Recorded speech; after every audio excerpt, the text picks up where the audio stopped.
All right. Hi, everybody. Thank you for coming tonight. Welcome to Schuylkil Christian Church. Tonight we're going to hear from Melissa, and she is one of the counselors at Schuylkil County Crisis. She was born and raised in Schuylkil County. She graduated summa cum laude from Tri-City and is Human Service Board certified. She was a part of Alpha Sigma, Lambda, and Phi Theta Kappa honor societies. She has 17 years experience working in mental health field. She's worked initially with transitional housing for the homeless as house manager, and she went to college while working to become a crisis counselor. Upon graduation, she was hired at the Crisis Center, where she has worked as a crisis counselor and delegate for the past 4 years. She also volunteers with the PETA program, which does taxes for low-income families, and has donated time volunteering with the Pottsville Food Pantry in the past. She is a member of the Suicide Prevention Task Force, and she is often doing community outreach to help inform and educate people about crisis and the services that Schuylkil Crisis County offers. She's passionate about what she does, and she loves the community she lives in. So without any further ado, Can I ask everybody to move forward? I mean, we're all used to sitting as far back as we can get, and have pity on Melissa here that she doesn't Yes. have to shout to the back row. It's okay. I don't bite. I promise. So, with crisis, usually you hear that word and it tends to make you a little bit cringe because it usually means that, it's a time of intense difficulty or trouble, or it's a time that you have to make a very difficult decision, if you ever look up the term. In Chinese, they have two different characters for crisis, one meaning danger, the other means opportunity.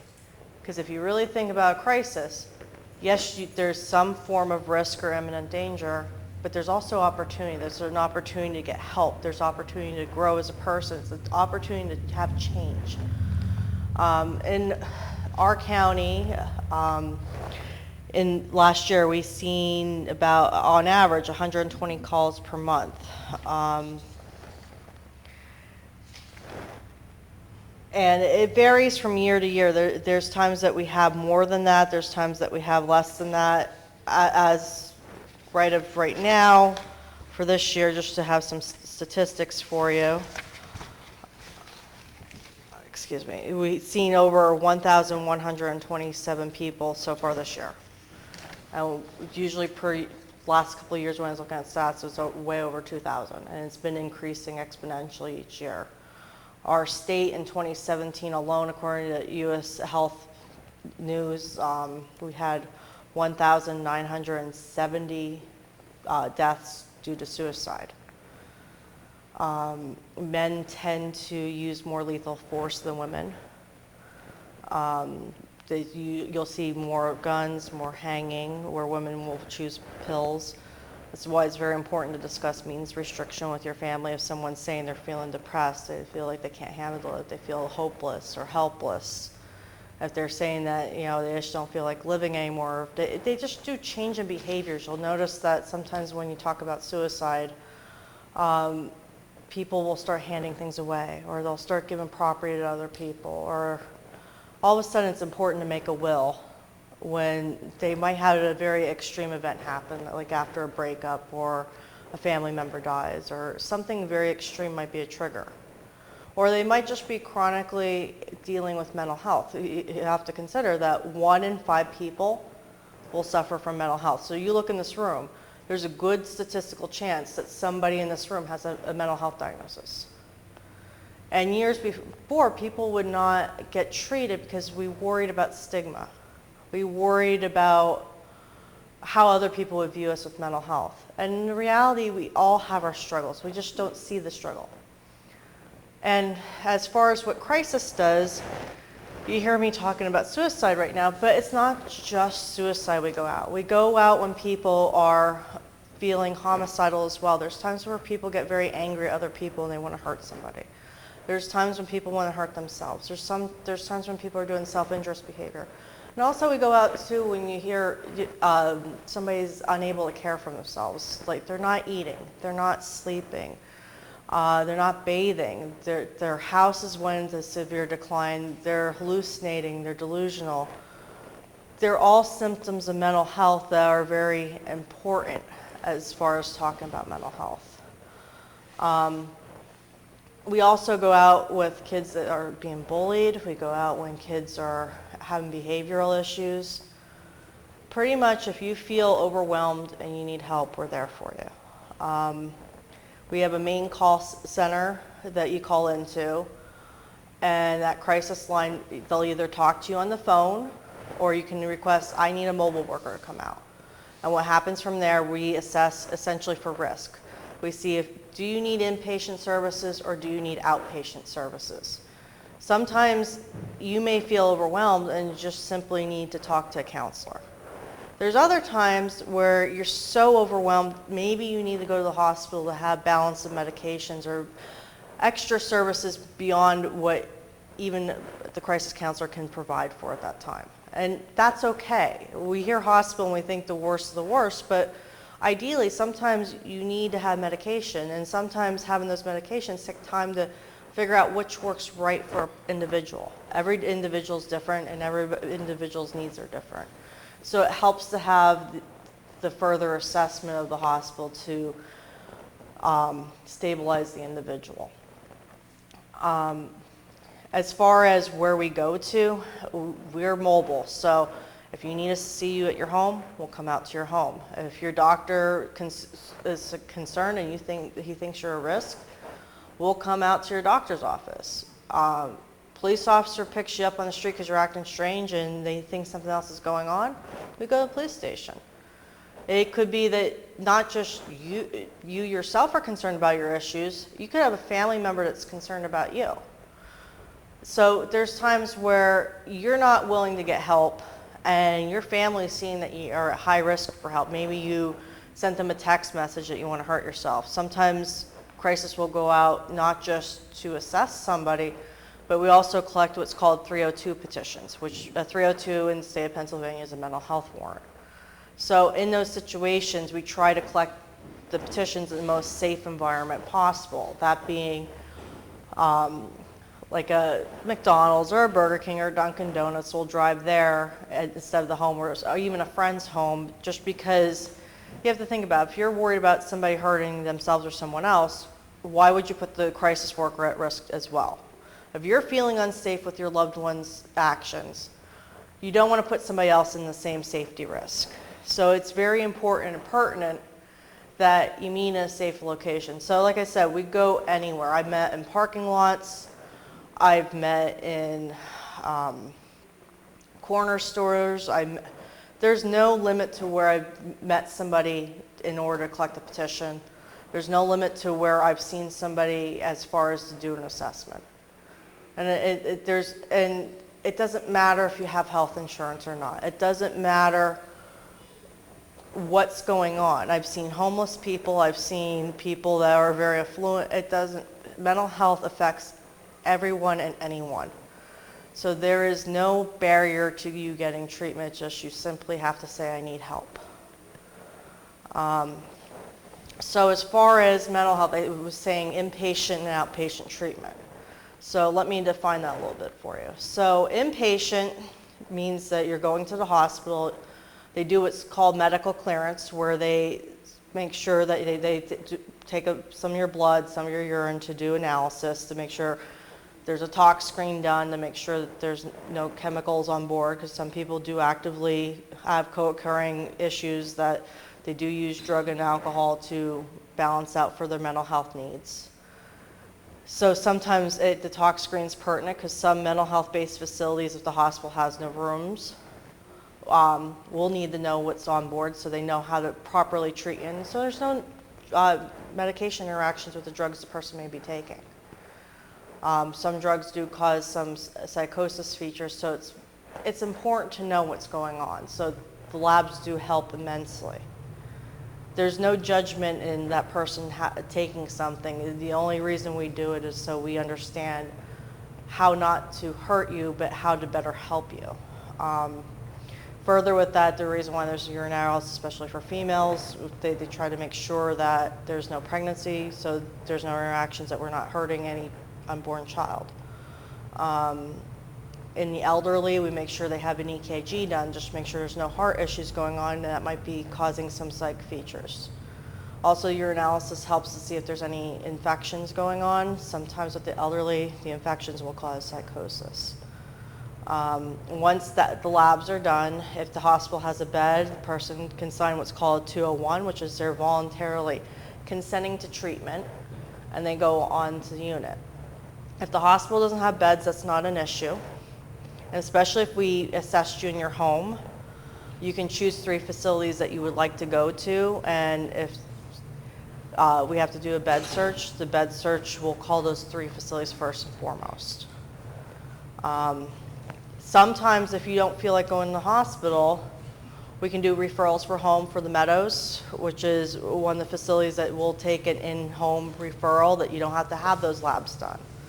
So if you feel that you're willing for treatment, but you're unwilling to go to the local hospital, you can go to the Meadows. We can call to see if they have any bed availability. If they don't have availability, then you would have to go due to safety concerns and risk. And then I said that I was talking before about outpatient treatment.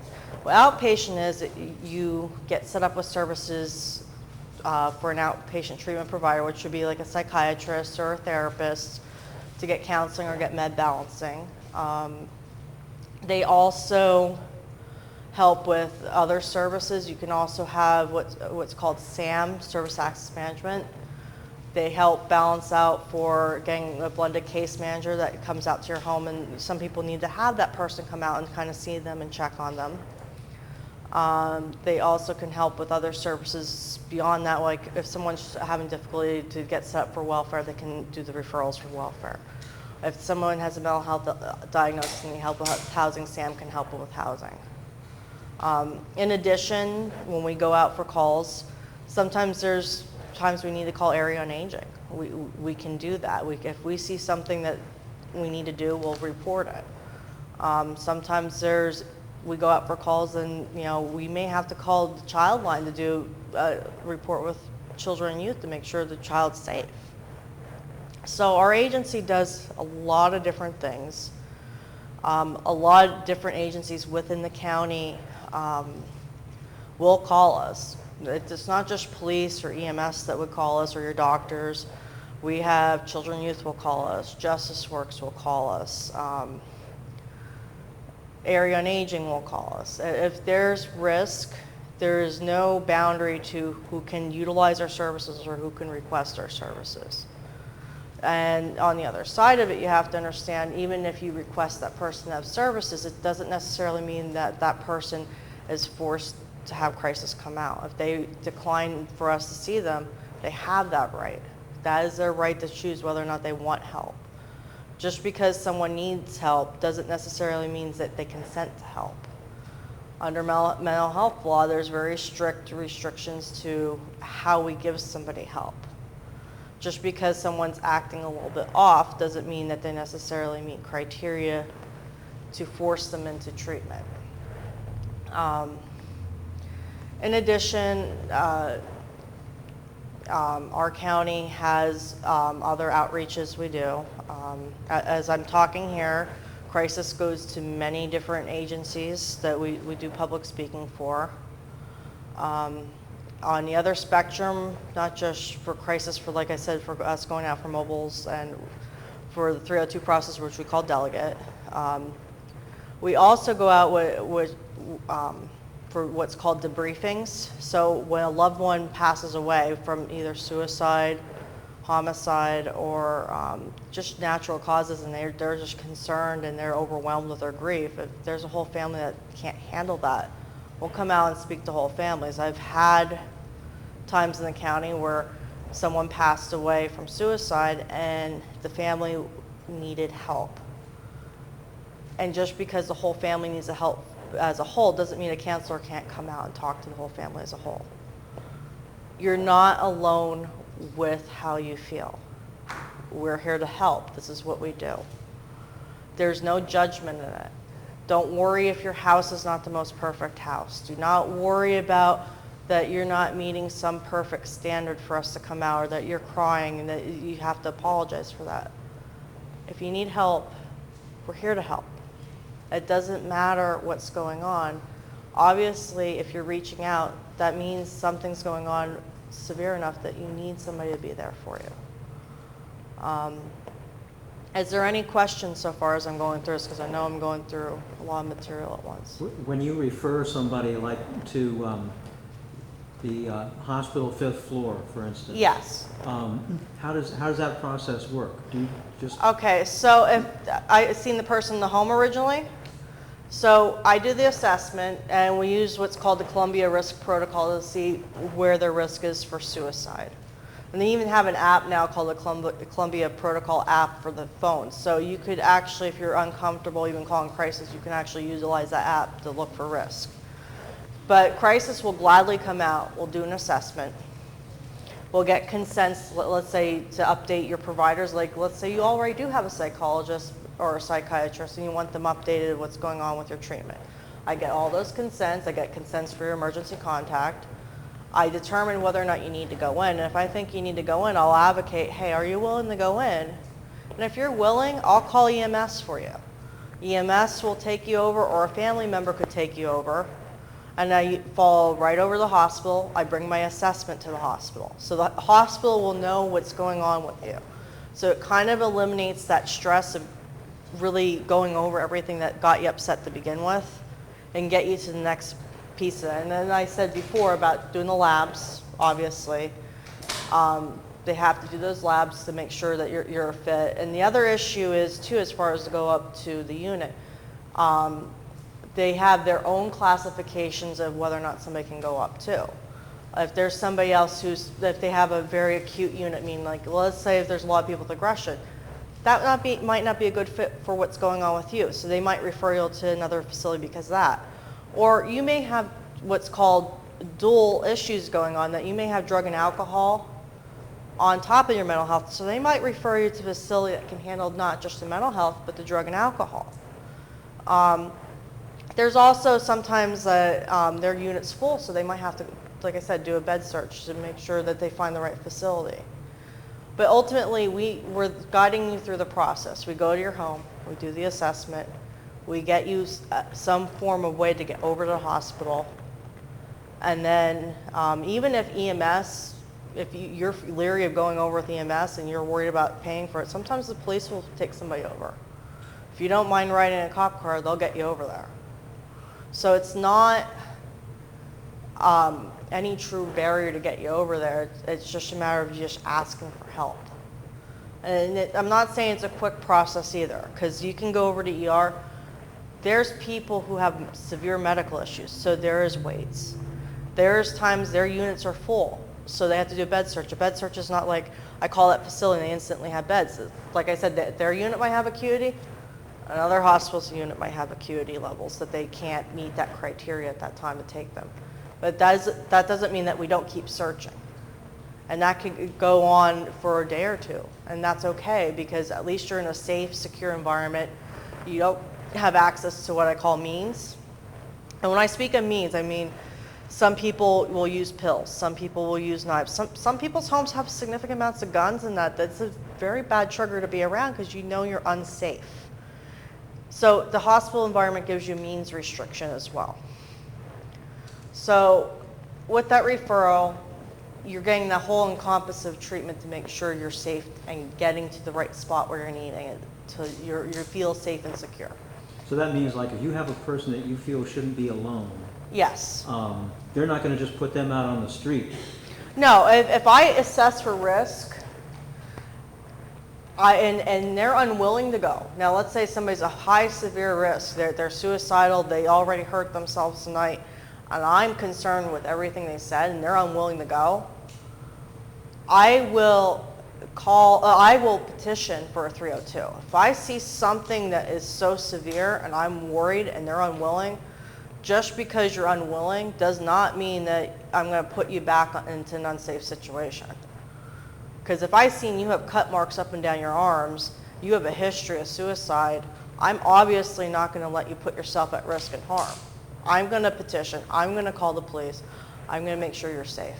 Because at the end of the day, you are calling for help, whether you realize it or not. You've hit that rock bottom. You need that help. Sometimes we think that, when we ask for help, it should be a certain set way. It's not always like that. So, when you ask for help, you're getting help, but dictating how you get help doesn't always help you get better either, because you're giving yourself roadblocks to your care. Any other questions? That was a good question, by the way. Yes. How you know? Well, we get quite a few calls. Even the school districts will call us if the kids are fighting each other, that they're upset and trying to do what's called self-harm. Some people will self-mutilate themselves and they'll put cut marks on their arms. So we'll screen to see some people will cut to cause harm, and some people cut so they can feel. We do an assessment to kind of eliminate, are they trying to actually hurt themselves, or are they trying to deal with feelings that are so deep and hard? It's the only way they're coping. It's a negative coping skill for some people. But sometimes there's behavioral issues. You don't know why your kid is acting out and they're hurting their sibling, and they're getting to escalating. They might actually grab a dad's hammer out of the toolbox and try to throw it at their other sibling. Well, that's a lot of risk if you think about it. Why are you all of a sudden, you're fine for the last couple months, and all of a sudden there's a behavioral issue? You would call crisis, because if you don't have services set up, that's a concern. You don't know if they're learning it from their child. You don't know if they're being hurt themselves, because kids tend to mirror what's going on around them. Let's be honest. I mean, they are little humans that they're going to mimic what they see, and they act out. And when they hurt, they lash out just like we do as adults. It's just there's different ways they do it. If you're unsure what to do with the situation, you feel overwhelmed with it, that's the time to call crisis. There is no limit to what you call a crisis for. Even if you just need to vent to somebody on the phone, our call center will gladly talk to you. It's not easy being a parent. It's not easy being a caretaker. If you need that moment's respite to talk to someone, do it. There's no judgment in doing that. Any other questions? You brought up a thing about kids fighting. Yes. What about autism? I mean, autism is a mental health issue, right? Yes. Do you help parents learn how to deal with that? When you think of crisis, it's usually immediate in the moment. So obviously autism is going to be a lifetime issue. But there doesn't mean that they don't have different behavioral health services in our area. And a lot of the different behavioral health services do have the appropriate TSS workers to work on the behaviors. You're not going to fix a child and make them quote unquote normal. But you're going to give them the skill sets to help them deal with their outbursts a little bit better. You'll learn skills. There's even parenting classes for people to help them deal with coping mechanisms of how to deal with the behaviors. A lot of times we don't realize that we don't get on the level of the child, and that's a way that they get triggered very easily. We like to hover because we like to stand and we like to force our notice. And a lot of times I notice that I tend to get down on my knees. Why? If I'm eye level with that child, does that child feel as threatened as they do with the other adult yelling at them? No. And I'll get 10 times more information out than the parent did because I got down to their level. It's something simple. We don't think about it because we're so upset that, hey, my window got broken, or hey, I just had my favorite necklace ripped in half. We get so angry about the object, we forget to ask why. We forget to get on their level. We don't know if that kid might be getting hurt at school. We don't know, God forbid, if someone else is hurting them in an inappropriate way and they're just acting out. So it's very important to take that moment and ask the why. Not just for autism, but for other things. If something's wrong, we're going to notice that. Another good question, though. Any other questions?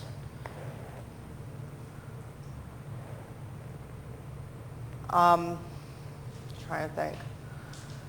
Go ahead. We're not tied in the VA hospital. However, I do advocate for the Veterans Crisis line. I do referrals when I do bed searches for the veterans.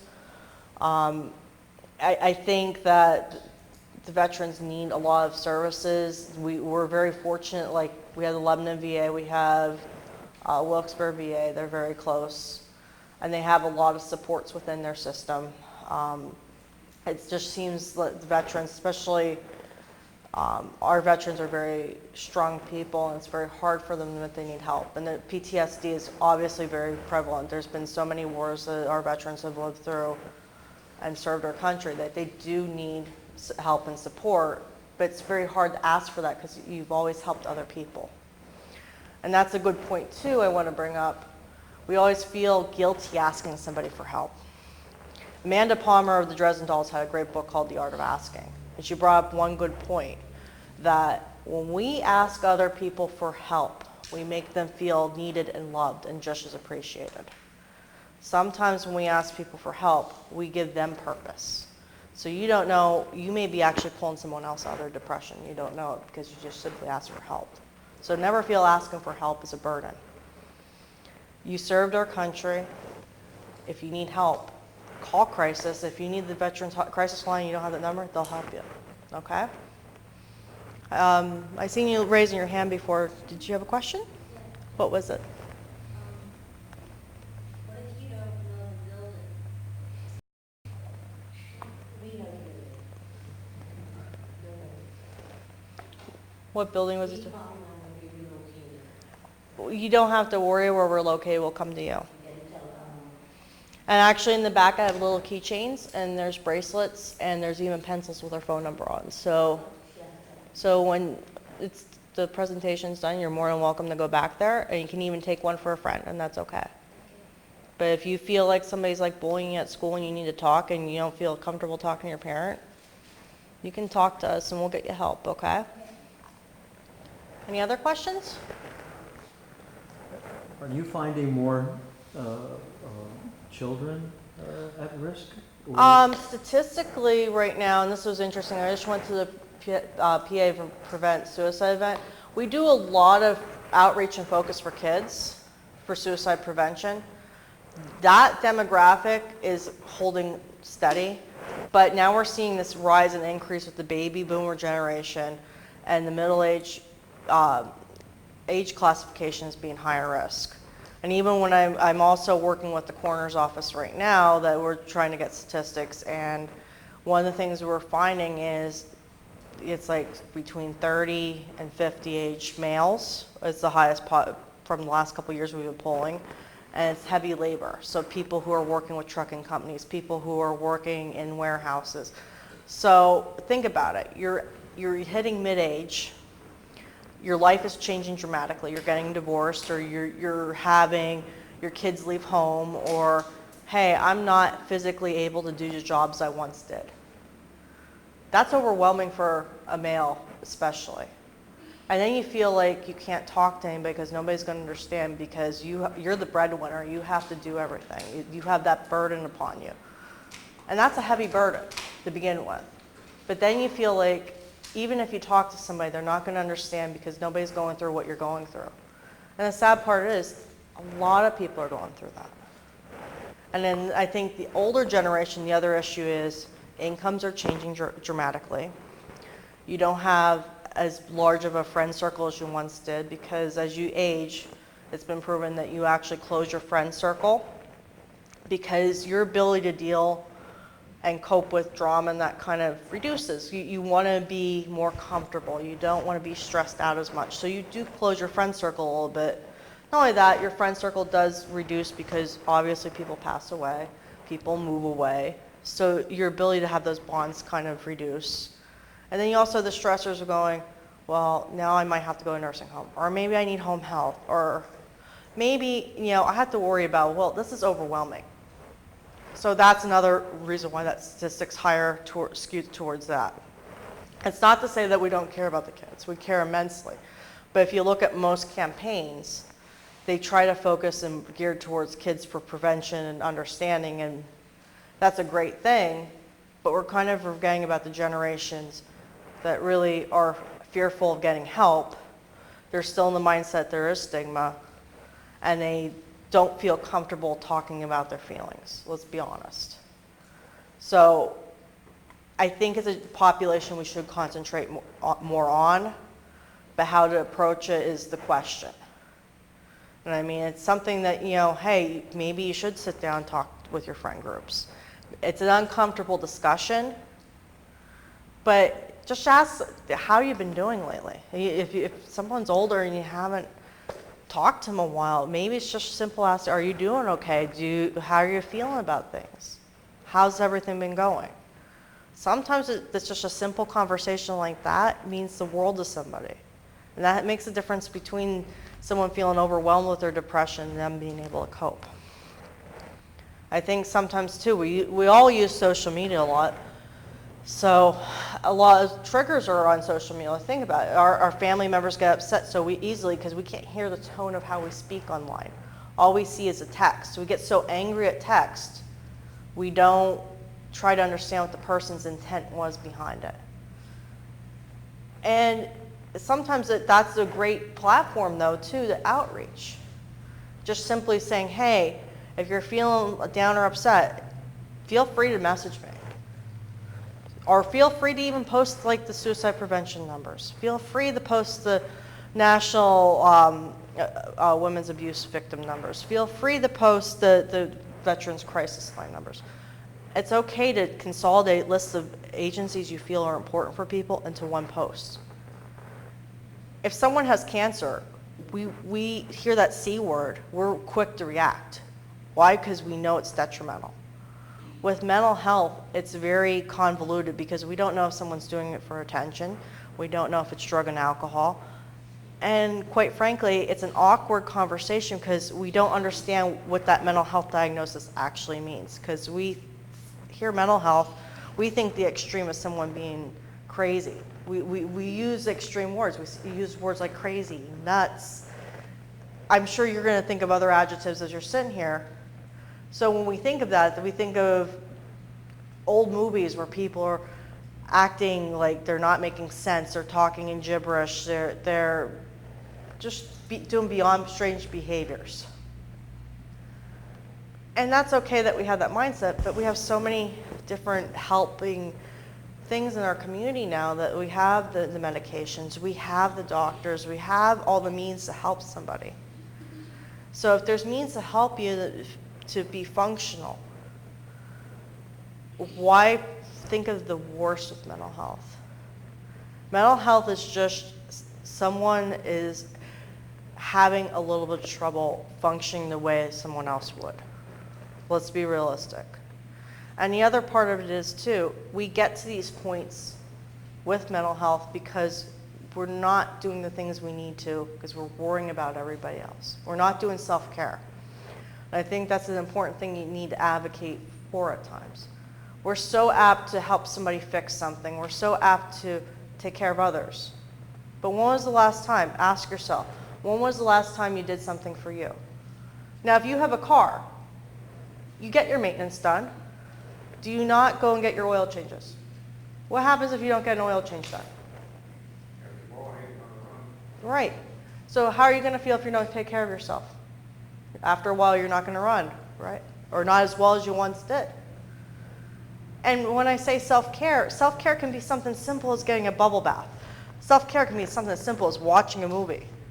Or self-care could be just going out for a dinner date and taking care of yourself and your partner. We're so angry all the time. We're so upset at things all the time. But the reason why we're so upset was we're not giving ourselves time to love ourselves. We love everything else around us, but we forget to love ourselves just as much as we love somebody else. And that's how we get to those situations. It's very important that we take those moments. It's not being selfish, it's just doing good maintenance. If you can take care of a car, you can take care of yourself. It's just you have to think that, hey, after so many miles, I need to do some maintenance. It's okay to turn your phone off for a bit. It's okay to say, hey, I need a mental health day and I need to do my own thing. Saying no to somebody is saying yes to yourself sometimes. It's not being selfish. It gives you enough energy to do something the next day. Maybe you said no Saturday, but Sunday now I'm able to help 3 or 4 people because now my battery's recharged. But if we're running on empty, we can't do that. And especially if you're in a helping field, you're going to tap that battery all day long because you're not doing, if you don't do self-care, you're going to feel drained. So again, that's an important factor. So you're giving to people all the time. What do you do for yourself? What I do for myself, every night I go home, I play video games for 1 hour. Why? Because it gives me that mental divide of playing that. It gives my mind a tendency to stretch. And then after that, I take my time, I make dinner. And mind you, I get home at midnight, so my husband gets home at 11. My dinner's 3 a.m. You're probably sleeping, but my dinner's 3 a.m. and I have my sit-down time with my husband. And that's okay. That's the other thing, we get locked in timelines. We get so wrapped up that things have to be in a certain set order or a certain set time. It doesn't. You make time where it's most valuable to you.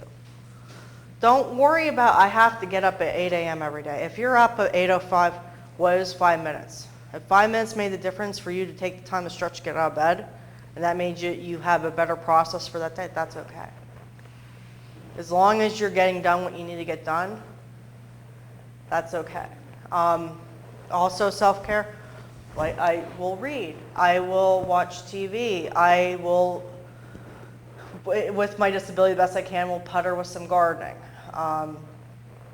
or work on my pond. It's just small, easily attainable goals. And that's all anyone can do. Everybody keeps setting these goals so high.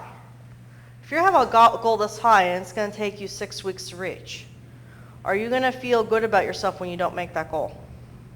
Probably not, right? But if I set small little ones, it's easier. And there's like little apps for your phone for that too. Like, I don't know if you ever heard of like Epic Win.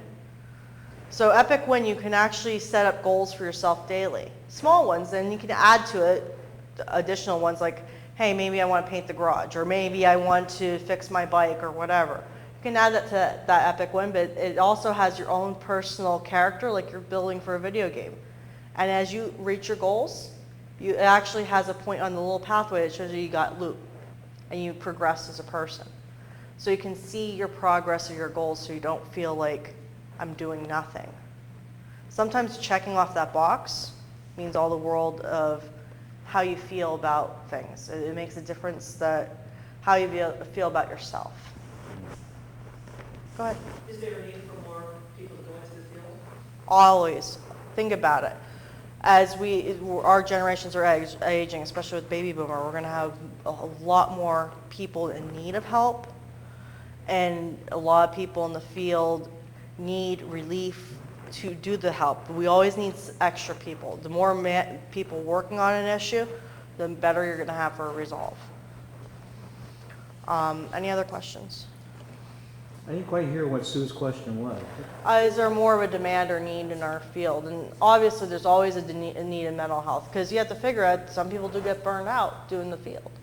Do you ever look for volunteers from the community? I mean, is there anything that... Crisis itself, we don't do volunteers because there's a lot of HIPAA pertinent information. However, Suicide Prevention Task Force, we're always looking for people to be involved. We're always looking for people within that nature of it to get different viewpoints, to have more people given perspectives. We try to keep that very rounded. We have people from children youth, people from the school on there. There's people at the coroner's office on there. Obviously, Crisis is there. There's somebody from Life Beyond Suicide. There's a suicide survivor group on there. But having all those people actively involved helps us come up with ideas of how to, one, get information to the community at large, and two, to keep working on this problem. This problem's not going to go away if we ignore it. It's just going to get worse. So the more proactive we are getting involved, it makes a difference. We all can make differences in different ways. Task force would be a great place to start for volunteering. They do, every year in spring, they do what's called a Stomp Out Suicide event. And all the proceeds go towards task force from that, so we can do outreach for the community. And there's usually like a Chinese auction, there's a lot of events for kids, and there's a lot of different agencies that go to that to give information, so it's a good event to go to. Any other questions? I'm actually hearing some really good questions too.